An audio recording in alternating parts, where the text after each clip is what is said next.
hearty welcome to the presentation of our hip model. The caput femoris articulatus in the hip joint with the acetabulum. The acetabulum is a structure of the ossa coxae, which is formed by the three bones os ischii, os pubis, and os ilium.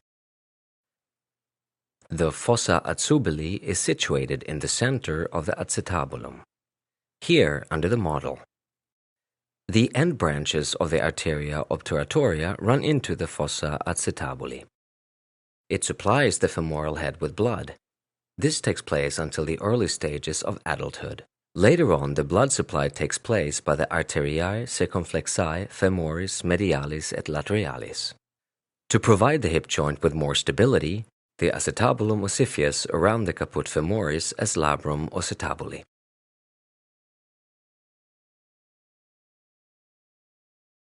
If this bony edge of the cranial is not formed during the development, then we speak of a hip dysplasia.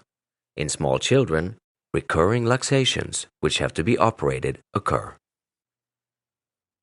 The articular capsule runs from the acetabulum over the caput femoris up to approximately the linea intertrochanterica. There are several ligaments on the hip to strengthen the articular capsule. For one, the ligamentum ilofemorale has to be mentioned.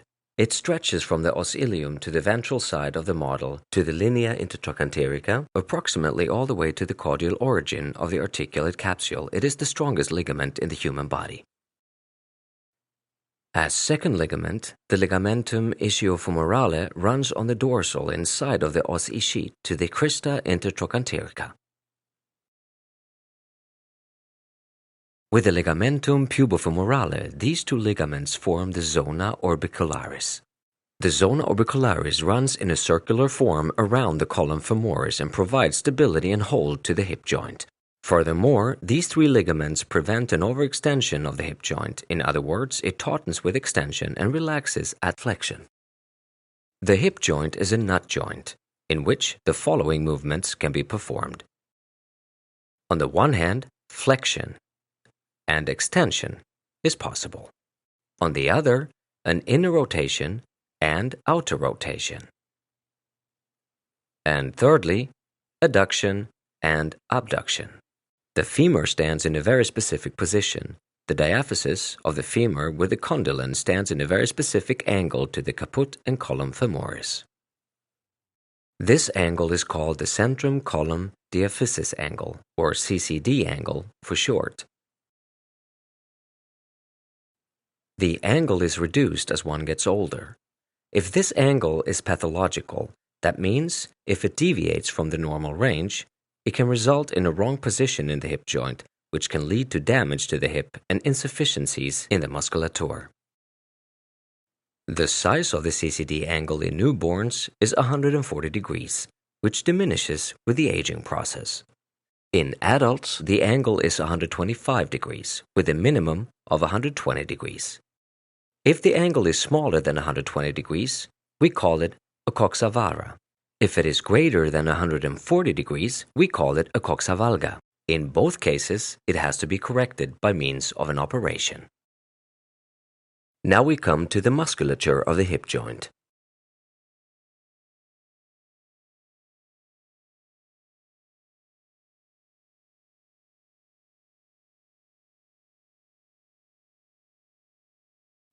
The musculus iliacus belongs to the inner hip muscles, originating from the os ilium. Furthermore, the musculus psoas major belongs to the inner joint muscles, originating from the lower chest and upper lumbar spine. They pull on a joint fascie, the fascia iliaca, through the lacuna musculorum to the trochanter minor. They are innoverted by the nervus femoralis from the plexus lumbalis. Their main function is to facilitate the hip flexion. If this musculature suffers from insufficiency, the patient will have trouble to climb stairs.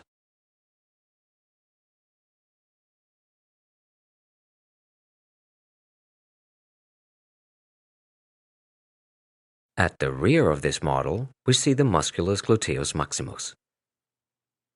In the human anatomy, it overlays the musculus gluteus medius and minimus.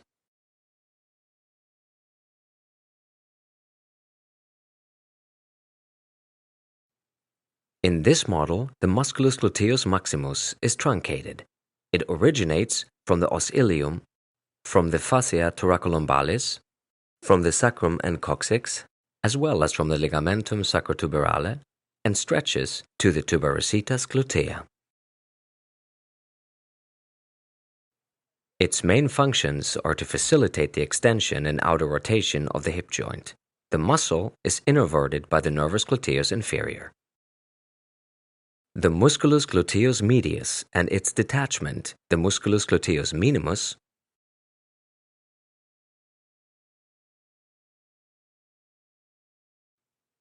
originate from the os ilium and runs to the trochanter major.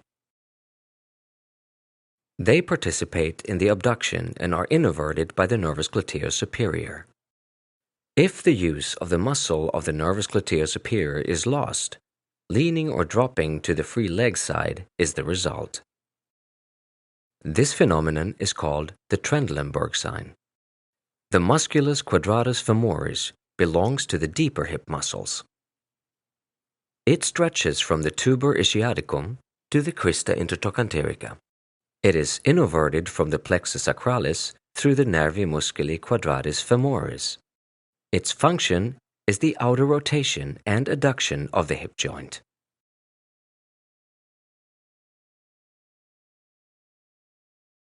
Furthermore, on the dorsal side, we see the musculus piriformis.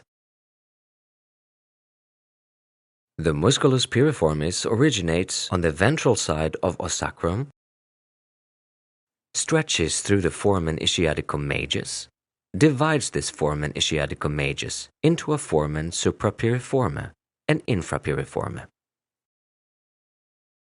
and lastly reaches all the way to the trochanter major. The muscle is innervated by branches of the plexus sacralis. Its main function is the outer rotation and abduction of the hip joint. The arteria and vena glutea superior and the nervus gluteus superior run through the foramen suprapiriforme. The vena glutea inferior, nervus gluteus inferius, arteria, and vena pudenda interia, nervus pudentus internus, nervus cadentus femoris lateralis, and nervus ischiaticus run through the foramen infrapiriforme. The arteria and vena pudenda interna as well as the nervus pudentus then run back through the foramen ischiaticum minus and further on in a facial doubling of the musculus obturatorius, the Alcock canal. Finally, we see the musculus obturatorius internus on the model, here visible on the dorsal side. It similarly originates on the ventral side of the membrana obturatoria, which covers the foramen obturatorium. It then stretches through the foramen ischiaticum minus, bends, as one can see here, down at a right angle and then stretches to the fossa trochanterica. Its function relates to the outer rotation, and it is innervated by branches of the plexus sacralis. The foramen obturatorium is lined by the membrana obturatoria and the musculus obturatorius internus. A small opening, the canalis obturatorius, which we see here, is left untouched.